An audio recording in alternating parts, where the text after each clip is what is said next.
Hello and welcome. My name is Tavishima Agide. I solve sales and marketing challenges, and I'm making today's recording at home. It's evening time, everybody's here, wifey, kids. So expect to hear noise in the background. Now, the goal of this podcast is business education, so please spread the word so that friends and family members in Nigeria and abroad can benefit from the questions that we tackle. They can do that by subscribing on Spotify, YouTube, Apple, or any player of their choice. And if you'd love to connect with me, then you can call, SMS, or WhatsApp me on 080-6466-2140. Today on the podcast is going to be another diary session for Rudolph, Elsie, and Sheung. I think this is one of the meetings that we had maybe last week. Sorry, let me check my notes. Let's see what we've been up to. Okay, so the meeting that we had, so we're trying to come up with scripts for outreach. It's not really outreach per se. Anyway, when we say outreach, we're talking about sales. We just mean when you are reaching out to people. So outreach is you going out. It's not the same as inbound, as per you're chilling in the office or you're just hanging on your phone and then, somebody's trying to slide into your DM or somebody's trying to send you an email. Now, the company that they work for, that's my client, they work for my client company. They're part of the sales team. So the company ran some ads on Facebook, some advertisements on Facebook, and let's see. Okay, so what we did last week was we're supposed to come up with scripts for how we're going to address those people, how we're going to deal with those people who come in from the advertising campaign. Now, some of you are going to say scripts, scripts how? Like, I prefer to be free, I prefer to be, my authentic self, and blah, blah, blah, blah, blah. And okay, maybe in any other area of your life, yeah. But the thing is, when it comes to business, that's just pure BS. In fact, for most areas of your life, whether you like it or not, you are already scripted. You are scripted. Everything that you do or everything that you like, everything you do is a learned response. So it's scripted. That's the reason why your wife can say, if I do this, my guy will react this way. And that's the reason why your boyfriend can say, if I do this, my babe will, because you are scripted. You already have some predetermined responses. So we all know how you're going to behave. Your kids know that. Your mom knows that. Your dad knows that. Everybody. So forget it. You're already scripted. Just get on board. The only thing is just that in other areas of your life, you are unconsciously scripted. When it comes to sales and business development, we want to make sure that we are deliberately and proactively coming up with the right script that serves our own needs, serves our own ends, and also serves the ends of the customers as well. So let's just be deliberate about this thing and stop talking about your authentic self. As in, which kind of authentic self? So, and if you're not convinced, because some people will say, no, if you're scripted, you sound like a robot and blah, blah, blah. This is one thing that I tell people. Now, look, okay, what do you like on Netflix? They will tell me the name of the show. And I say, look, do you know that thing was scripted? Some people get the point. Some other people try to argue. But whatever it is that you enjoy on Netflix, you enjoy on DSTV, you enjoy on, pick your kind of entertainment. The thing is scripted. There's an outline that we're supposed to follow. The thing is just that when you're watching a Hollywood movie, the actor knows how to internalize the script and make the script their own and give it unique delivery. So it comes across as compelling. That's the reason why for those of us who, like in secondary school back in the day, you learn Shakespeare and all those things. So you do Shakespeare, Midsummer Night's Dream and all that. You act it as students, and it comes off, it's totally rubbish. The problem is not the script. The problem is with the acting ability of the students and whether we were able to internalize it or not. Then you grow up and then you now hear that Denzel Washington is acting in Midsummer Night's Dream. And you're like, Denzel Washington? Like how? And then the movie came out and, truly it was Denzel Washington. And at first it was funny watching Denzel Washington, a black guy talking about, here, wherefore art thou to this, that, At first it sounded funny. But the thing is, the performance, it was believable. So I think it was Midsummer Night's Dream, Abby. I can't remember. Anyway, if you have access to Google now, just Google it. Just Google Denzel Washington and Google Shakespeare movie, and then you see it. So the script is the same. As in, when we were secondary school boys trying to act that thing, the script was exactly the same thing that Denzel Washington was doing. The difference was just that for we secondary school boys, we had not internalized the script, we had not mastered the script, we didn't know how to make it our own, and we didn't know how to give it smooth, seamless delivery. That is the reason why you guys will see Denzel Washington and you say correct guy, and then you look at our secondary school boys and you say, no, when I don't make them. So the problem is not with the script. The problem is with the performer. The problem is with the sales professional. The problem is with the whoever. We need to make sure that we know the script, we can internalize it, we can make it our own. So that when I'm talking to salespeople, I say, look, this is how I would say that kind of thing. But you just focus on the principle, focus on the main point. Now deliver it in your own way. There was a lady that I was talking to in the skincare space, and we had the conversation. And at some point, I had to tell her, like, look, you know what? Based on your vibe and based on your environment, there are some people that you have to shoot this thing in Igbo. I was just like, are you sure? I said, yes, no. Like, it happens all the time. As a wedding photographer, there were certain clients that we'll be dealing with, and then my second, Shegun, will come in, with Yoruba boy vibes. And next thing they're doing batting. Like me, I didn't mind that they're doing batting. For me, the main thing was, can we close this thing and let's get paid? So the script doesn't even have to be in English. It can be in Hausa, it can be in Igbo, it can be in Yoruba, it can be Efik, it can be Tiv, it can be in Ndoni, it can be any language. But you will have to make the script your own. So don't listen to this podcast and say, script. No, I want to be free. Look. Anyway, for those of you who want to keep freestyling your sales, continue. And then in 2 or 3 years, tell me how freestyling is working out for you. Just sit down, learn the principles, come up with a framework, or come up with a script, or come up with an outline, or come up with something that is going to guide the conversation. Follow the thing. You will notice that some things work. Keep it there. You will notice that some things are crap, or you're not comfortable saying some things. Delete those things. And that is how you will improve and get more effective over time. And that is how your conversions will increase. Conversion just means when you're talking to somebody, how many people you're able to get to take that next step. So like in this case, they ran Facebook ads. Conversion just means you ran Facebook ads. Let's say 1 million people saw it. 800,000 people clicked. That is a conversion. Of the 800,000 that clicked and gave details and gave permission for you to call, you call all 800,000. Then from the 800,000, maybe, how do I put it now? Maybe 800,000, maybe 200,000, say issue them proposal. Let's say the rest people, they block you or maybe they ghost or something. That 200,000, that's a conversion. So every single time that somebody takes the next step, that is a conversion. And we are not going to improve our conversions unless we have a script, unless we have an outline, unless we have a framework, unless we have a guide for how we're supposed to carry out these conversations, and we keep tweaking this guide. So please, don't come and say, I don't want to be scripted. I want to be my authentic self. If you want to be your authentic self, stop listening to this podcast right now. Stop. It's not for you.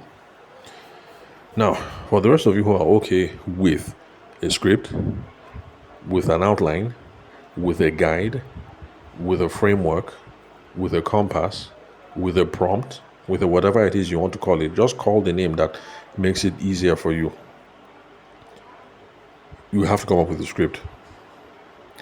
Now, there are general scripts or general frameworks or general outlines that people have in your head all the time that help with business. Like when I tell people about greeting, intention, question, proposal, close, that's just a general framework that works with, any scenario. As in when I meet you one-on-one, I'll greet you, relevant greeting. From there, I'll step my intention, or I will get you to state your own intention, because we can't just be faffing about and talking anyhow. We need to get straight down to the point. Why am I chasing you, or why are you chasing me? After that, there will be questions because I'll need to know some more. It is from knowing some more, I'll be able to give a proposal to say, okay, based on what we've been yarning, I think this is the next step. That's my proposal. And then close is me getting you to take action. Okay, if you agree with me that this is the next step, then how far? When is the next meeting? Or when are you going to transfer the deposit? Or this is what I will do to take things to the next level. Or this is what you should do to take things to the next level. So that's a simple framework. Now, because people are responding to an Instagram advertisement, we now have to come up with a script that is tailored to that. And my goal in coming through this exercise basically was I wanted these people, that's Sheon, Elsie, and Shegun, to be able to go straight into qualification and discovery. Qualification and discovery is the part of the sales relationship or the business relationship where you're having conversations with people. You're trying to figure out who is this person, what do they want, what do they need, what is the problem, what's the best that we can give them. That's qualification and discovery. Some people call it need analysis. All join is all the same. I'm in front of somebody or trying to do some business, and I'm trying to analyze their need. What is it that this person needs? How does their own need blend with my own need? Oh, their own need is different from my own need. There's no blend. Okay, we'll kill the relationship. There's no need for me to be talking to you because I can't help you. You can't help me. But if it's like, okay, this is their need, this is my own need. Okay, there's small connection. I might be able to get one or two things. Them too, they should be able to get one or two things. Then we'll make a proposal. We'll see how we can make it work. So whether you call it qualification and discovery or you call it need analysis, it's up to you. I'm not too big on terms. Anyone that makes it easy for you to digest is all good. But for now, let's just say need analysis. It sounds less technical. So I wanted the team, Cheryl, Rudolph, and Elsie, to now be able to take a qualification framework or a need analysis framework and then blend it into their script. Because the problem with lots of us is we are having sales conversations, but we don't have any framework for how we are going to try and discover who are we talking to, what is their problem, what do they need, can we satisfy this need? That's what the qualification framework is about. Or we can call it need analysis framework. And the one I wanted to introduce to them is called BANT. BANT is BANT. It's an acronym. And each word in the acronym stands for something. B stands for budget. A stands for authority. N stands for need. T stands for timeline. Again, I repeat, BANT. Budget, authority, need, and timeline. I am not saying this is the best qualification framework or need analysis framework. I'm just recommending it to them because based on the company, based on my vibe with them, it looks like this is one qualification framework that they will be able to remember. And remember what I keep saying on the podcast, easy to remember means easy to do. If it is hard to remember, you will not do it. So whatever frameworks you're picking, always pick the one that you know you can remember. Because even if I'm sleeping and you walk up to me and you give me slap, boah, and you say, tell me qualification framework, what is BANT? I will stand up and I'll repeat it immediately because it's easy to remember. Anywhere you catch me, anytime. So that's the reason why I'm telling them, because I suspect that it will be easy for them to remember, and also the same thing for them, that if they're sleeping and I walk into the room and I give them slap, what is qualification framework? Tell me what is BANT. They'll be able to recite it for me. So that's the idea. By the way, I'm not that violent. Don't worry. If you meet me in person, I'm not going to slap you. Except if you, if you misbehave and disrespect me, then. But anyway, let's move on. So BANT, budget, authority, need, timeline. Now what that means is when we are talking to someone, this is a business conversation, we need to be able to try and figure out what is their budget. If your product is 1.5M and you're talking to somebody, their budget is 750K, you need to know that early because there is no meeting of minds there. You cannot take a 750K person and make them to double their budget. It's not possible. If your product is 1.5 The person has 1M. Okay, there's room. You can come down to 1.3. You might get them to move up. If your budget is 1.5, the person is thinking, 3M is a realistic budget, then, congrats for you. It means you'll be able to get the person to buy 2 items. But we need to know from the beginning, from as early as possible, what is our money expectation. That is just what budget stands for in banks. What am I feeling when it comes to money? What are you feeling when it comes to money? Because there are some times that you're talking to some people and you people are coming from a different angle. You're coming from Mercury, them, they're coming from Venus. There is no sale there. You continue to dance around. Let me think about it. The truth of the matter is you're a 1.5 person. The person is thinking 750K. There is no let me think about it. There is nothing. It can't be done. Well, anyway, if the person really needs it and it's an emergency, they will find the money. Because like with medical things, that's how it happens now. If you go there and the doctor says it's 5 million, what will you do? Will you let your loved one die? You will come up with the money. But we need to know monetary expectations. Then, next thing is authority. Authority just means who makes the decision. Because unless you know who is making the decision in this context, you're not going to know who to pull into the conversation. And an old example I've given on this podcast is when I was on a certain forum. This was online, and I was talking about authority and decision making and things like that. And one lawyer, she signified. I say, yes, sister, let's hear from you. She said, bro, this thing you're saying, I agree 100%. It has happened to me. I said, hey, it has happened to you. What happened? She said, this is what happened. She said, I was talking to my client, and it was for conveyance of land. And everything was good. We had agreed on everything. Everything was, like we were flowing, we were friends. We agreed on everything. The husband was abroad.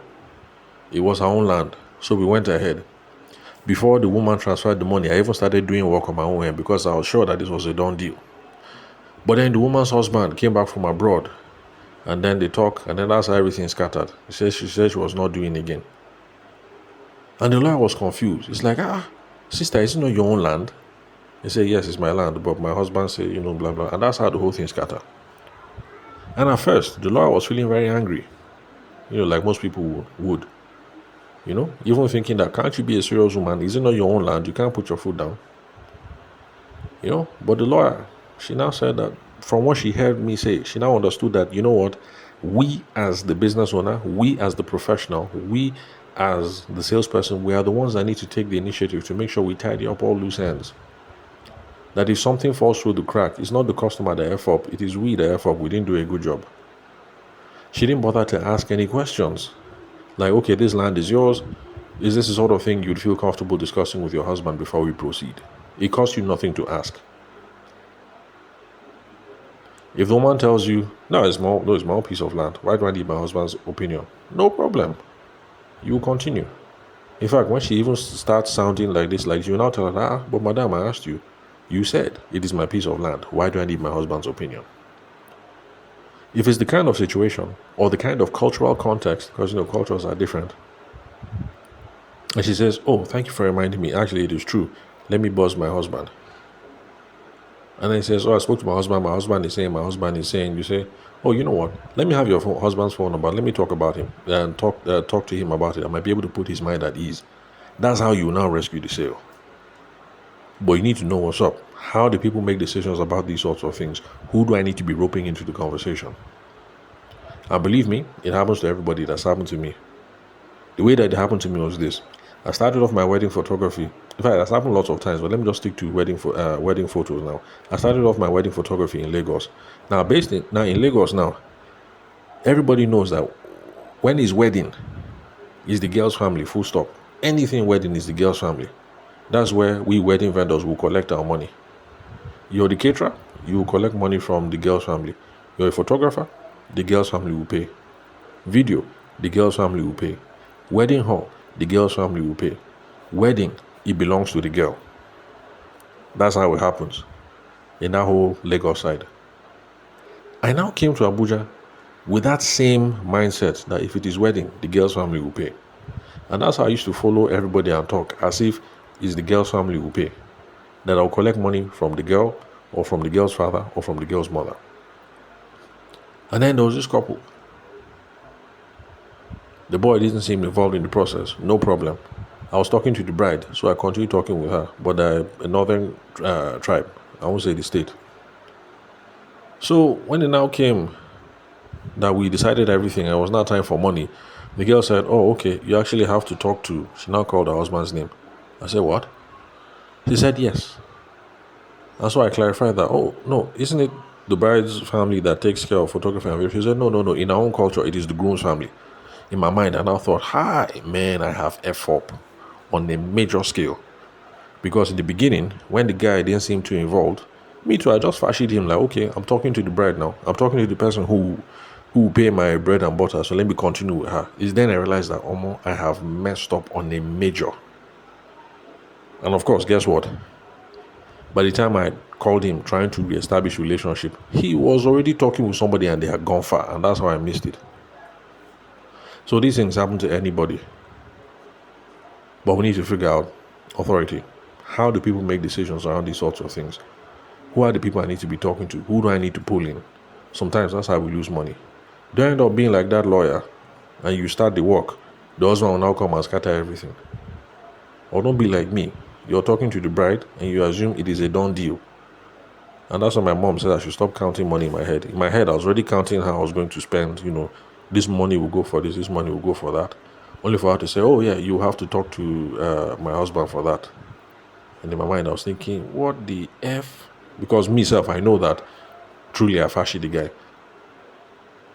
Because it was like trying to pull teeth to have a conversation with him. So I was like, to hell with him. I'm talking to the bride. As long as I collect my money, I'm good. So authority, really, really, really, really important. Then, of course, need. That's when you're trying to figure out what they need, So what do you want? Do you guys want candid photos? Do you guys want nice portraits? Do you guys want this? Do you want that? How many frames? How many books? In this case, since it's a solar team, that's Shehu, Elsie, and Rudolph. Since what they sell is solar installations, that's the whole thing about what do you want to power? How many TV? How many deep freezer? Where do you live? We're in Banana Island. Can somebody come and do inspection? Let's see the slope, the slant of your roof. All those need things basically. What do they need? Then timelines. Timelines just means when you're having a conversation with someone, you need to be asking questions so that you can figure out whether there's a sense of urgency and whether they are ready to take action anytime soon. If you've been listening to the podcast for the last week or so, I've already said it a couple of times, but let me say it for the newbies. It is not enough that you're talking to somebody who has a budget and who has a need, and you know how they make decisions. But the thing is, if they're not ready to make decisions yet, then you don't have a deal on the table. So like I keep saying, as a wedding photographer, for those of you who are listening, if you're talking to a bride and she's paid up because she's the vice president's daughter and she has just been proposed to and she wants it to be you, it must be you because she likes your style. But the thing is, the vice president's family and her family have not yet spoken. They've not agreed on meeting dates. They've not agreed on anything. My guy, you don't have a deal. You don't. What you do is you keep in touch with her. You keep calling her, messaging her, Instagram, whatever. Once in a while, go to VP's house, go and greet the family. That's called relationship building, lead nurturing. That's what you engage in. But you can't tell yourself that you have a deal. You have a deal when you're talking to a bride. The bride has been proposed to. The family have met. They have decided on the time, and they have booked wedding hall.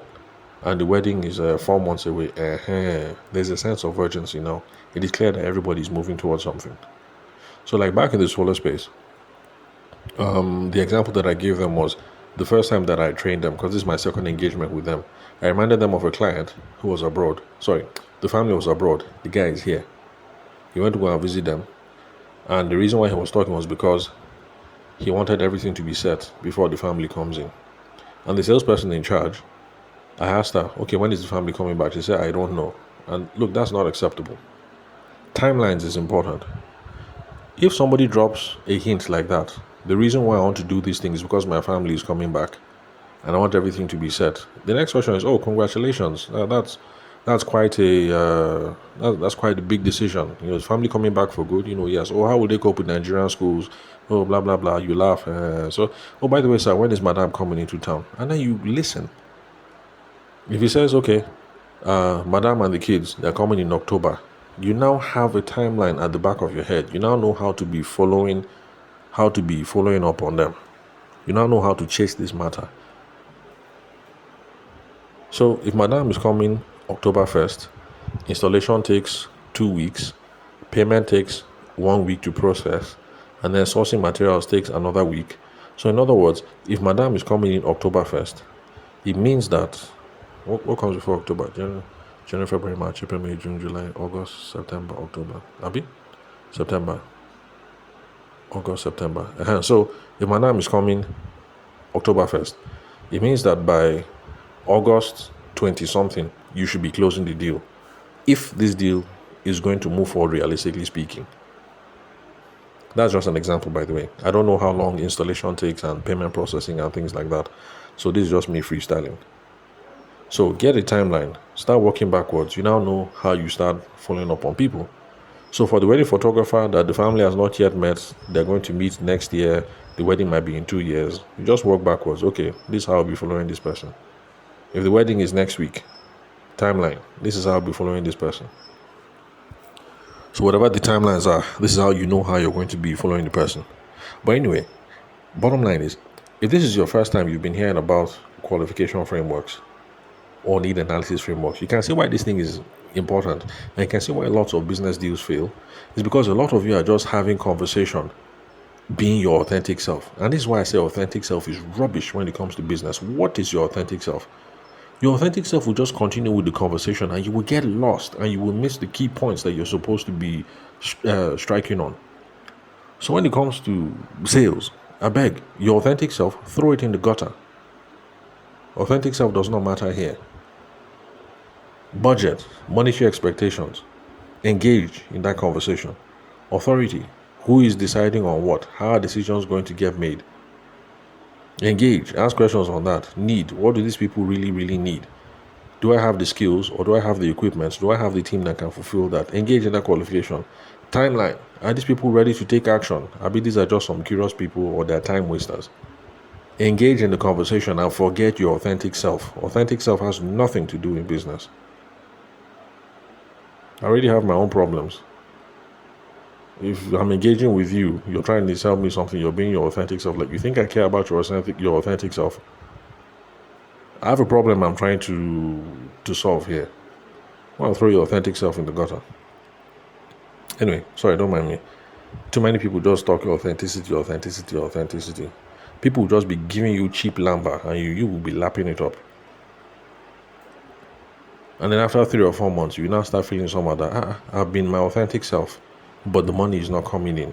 Is there a problem with me? That's the problem with some of you running around saying all this cheap stuff. You leave people feeling as if the reason why their business is not moving is because of them. I meet so many people who feel like, is it my personality? Am I too outgoing? Am I too shy? I'm too aggressive? Or is it my age factor? Is it my accent? Is it my height? And people are worrying about all kinds of irrelevant things.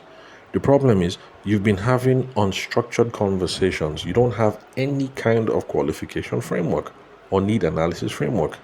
You don't know what's important. You've been missing the key things in the business. And because of that, when it comes to proposal, you don't even know what should go into an effective proposal. That's the problem.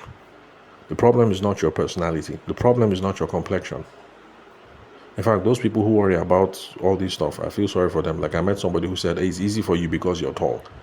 And I'm thinking in my mind, like, what? Really? You think it's easy for me to sell because I'm tall? Okay, you're short. What's going to happen? Does that mean you're going to be broke for the rest of your life? There are tall people who are rich. There are tall people who are poor. There are short people who are bastardly rich and can sell well. And there are short people who don't know how to market shishi. The height is not the problem. Anyway, what was I? Okay, so I gave them some tips before we went into qualification. First thing I told them to do is before you call, make sure you do some data enrichment. Data enrichment just means try and find out some information about somebody. Because when somebody reacts to you online, when somebody slides into your DM to say, Good morning. Are you available for so and so date? Or good morning. I want to make inquiries about solar 10 kVA. When that person slides into your DM and you're a solar salesperson, all you're seeing on your phone is 080 ABCDXYZ. Now the problem is it is hard, humanly speaking, to have a conversation with ABCDXYZ. But if you take that number, you copy and paste it into Truecaller, you run a search, and then Truecaller shows Chief Chukudi Maduka. You can see a picture is already forming in your head. Before it was just 080 ABCDXYZ.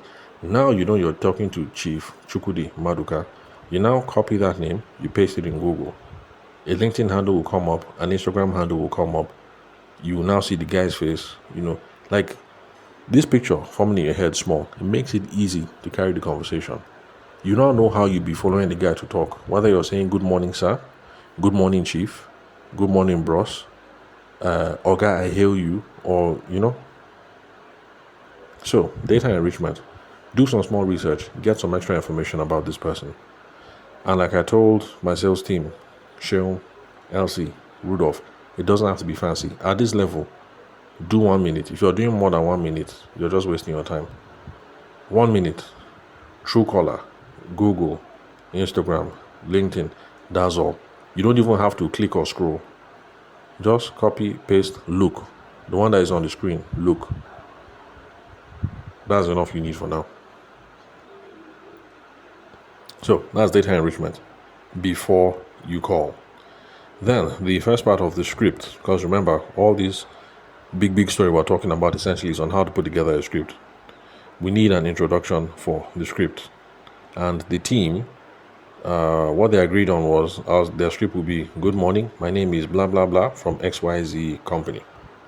So no problem, I left it for them. Although my own script is different, for me, I never introduced myself and I never introduced the company because nobody cares about my name, nobody cares about the company. I rather like to confirm if I'm speaking to the right person and then I go straight into it. So I'd rather call and say, hello, am I speaking to Miss Yemi Watkins? Yes, this is Yemi on the line. Who is speaking? If she asks who is speaking, no problem. Then I might now say my name. No, I'm Tavishima calling from this and that. The reason why I'm calling is. But I don't start off by saying, my name is Tavishima, this is my company, blah, blah, blah. Nobody cares. But anyway, if you want to, that's not a problem. Good morning, my name is, and this is the reason why I'm calling. Now, excuse me, the main thing why I started now talking BANT with these people, remember BANT, budget, authority, need, timeline, is because this. The Oga of the business who runs the solar company, he did a very smart move when he was running this advert. He put a, what's it called? He put a criteria there, a questionnaire, so that when people are clicking through the advertisement, they will click the level of budget that they think is realistic, and that is brilliant. This is a way of pre-qualifying people. In sales, when we say pre-qualify, we just mean we'll put some small homework in front of the person so that people will signal where they fall. So for those of you who sell real estate and on the questionnaire, you ask them, where do you want the property? Maitama, this, that. What is the adequate budget? This, that. All those things you're putting as pre-qualifying. So that people who are serious, when they look at it and they say, these people only have land in Maitama and Guzape and Apo. This is beyond my budget. That kind of person won't fill the form. That is pre-qualifying. You're chasing some people away. And in this case, the budget there started from 3M. In other words, anybody who is looking for solar solutions and they think 1.5 is their budget, when they see that thing, they'll say, 3M, they won't feel again. So that's pre-qualification. So that part is good. So now I told the team that, look, since people have already dropped what they think is a realistic budget, in my honest opinion, this is where we should be starting the conversation, by digging in on budget. Now that's why I started quarreling with the team, because some people think that is too aggressive. But I told them, no. This way you can be polite about it. You just start, good morning. My name is Sheryl from XYZ company. The reason why I'm reaching out is because You responded to our Facebook advertisement last week, so. Do you remember? Oh, yes, I remember. I clicked on that Facebook advertisement. Okay, sir. I noticed that you indicated a budget of 3 to 5 million. Is that correct? Person said, oh, yes. Yeah, I did that. And then, hope you don't mind me asking, how did you arrive at that figure? And then you keep quiet and hear what they have to say. Now, some of the people thought that was too direct. And I understand, it's not for everybody. But the thing is, you need to get feedback, in this case, on their budget, because based on the answer they give you, you will now know whether you're talking to a waka pass, somebody who is serious, or somebody who has done research on solar before, So you need to find a way of asking.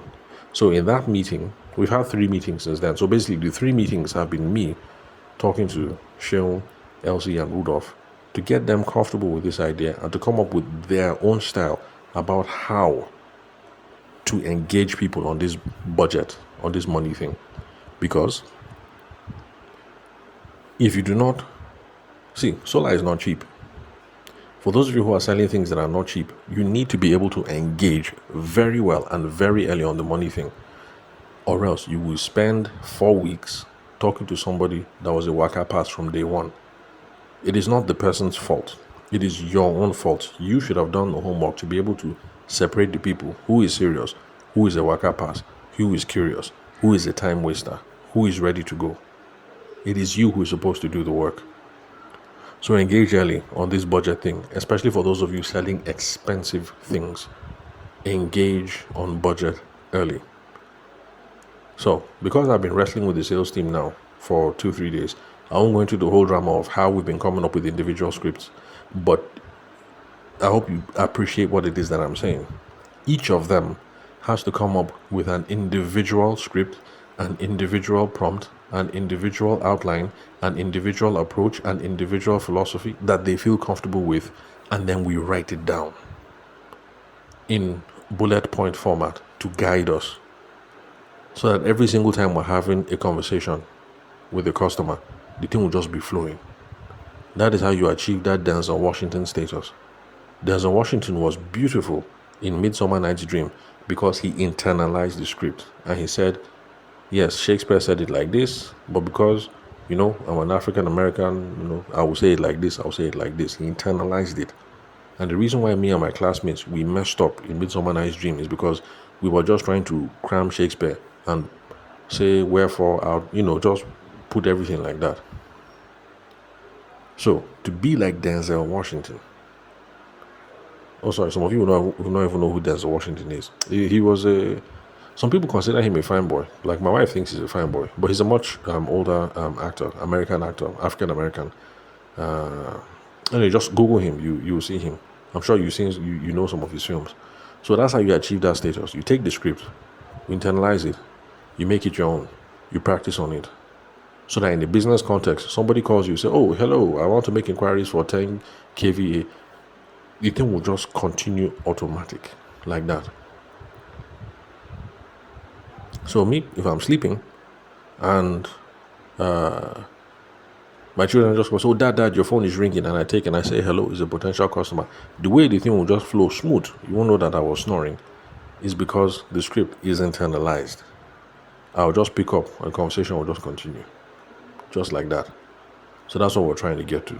So all you authentic self people, throw your authentic self in the gutter. Right? Let's sit down. Let's come up with a framework. Let's look for the one that you know will be sweet in your mouth.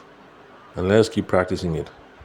When you're comfortable practicing, making it your own, we can now go into the world. And funny enough, this is what I tell people. When you go through this process, it is then your authentic self will shine. Because you are now relaxed. You're focusing on the other person. You're focusing on your process. You're focusing on trying to pull out certain kinds of information. It is then your authentic self will now show. So your authentic self people, the way to unleash your authentic self actually is to forget about yourself, come up with the process, keep your eye on the ball, focus on what we're trying to achieve here. Your authentic self will always show. There's some of you listening to this podcast now, you don't like me. You will never like me. My authentic self is shining through. But that's because I'm focused on one thing. This is a business podcast. I'm trying to deliver to you guys actionable intelligence so that tomorrow, 8 a.m., you can go and start putting certain things into action. Because I'm doing that, my authentic self is just shining through. I can't hide it. It's shining through. The people that will put off, it will put off. The people that it will attract, it will attract. So you authentic self people, this is how you get your authentic self into the business game. Focus on the process. Focus on the framework. Focus on the things, the information that you're trying to elicit. Your authentic self will just flow naturally. So somebody who is approaching this situation and he's thinking BANT, what is the budget? What is the authority structure? What are the needs? What is the timeline? It will come through. If you're rude, your rudeness will come through. If you're polite, your politeness will come through. If you're assertive, your assertiveness will come through. If you're a coward, your cowardliness will come through. But at least you'll be on the right track. You're getting the information that you need to be able to close the deal effectively. Okay, so this is 40 minutes. Let me just bring it to a close. Let me see again. What else did we talk about? And basically that was just it. And then I spent 3 days wrestling with them to get them to commit. Because to be honest, it takes a while. Some people feel like it's rude. How will I start interrogating people? But anyway, we'll talk about that some other day, how we stop it from sounding like an interrogation. I don't want this to be another 15-minute episode. So that's it, and that's all. Remember, if you love to connect, then you can call, SMS, or WhatsApp me on 080-6466-2140. Thank you very much for your time and attention. I'll catch you next time, same place in your headphones or in your speakers.